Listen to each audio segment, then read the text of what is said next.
nang sing vi pondet lo nang ne sing vi simanim ben kai ke kelan ver nang peniki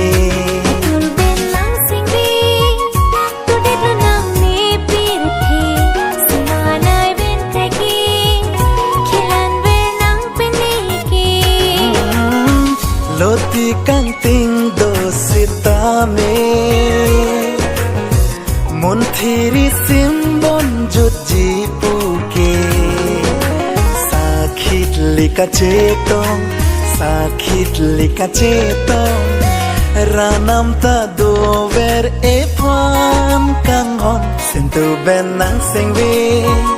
pondet lo nang ne singvi simanim ben kaye kelan ver nang peniki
song se de kang hon mang mon pleng ji along mang mon ang he manon rahi don ri along deng lo ni nang se me deng lo ni nang lam cha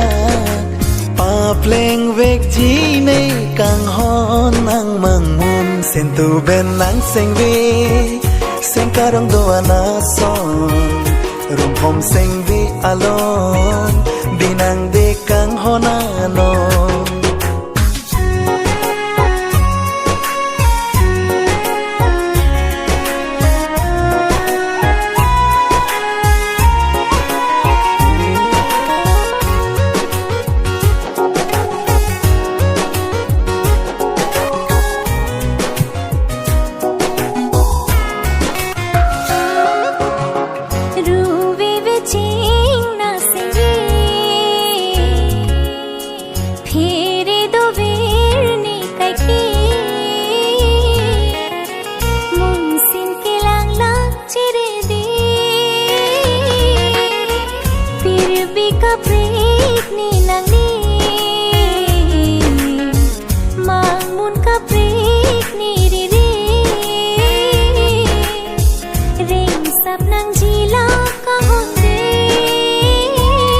man po de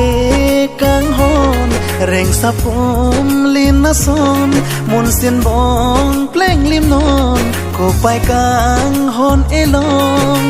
deng lo ni nang se mi deng lo ni nang lam cha rai kom vek ji ne itum akang hon sen tu ben nang seng vi pondet lo nang ne seng vi simanim ben kaye kelan ver nang peni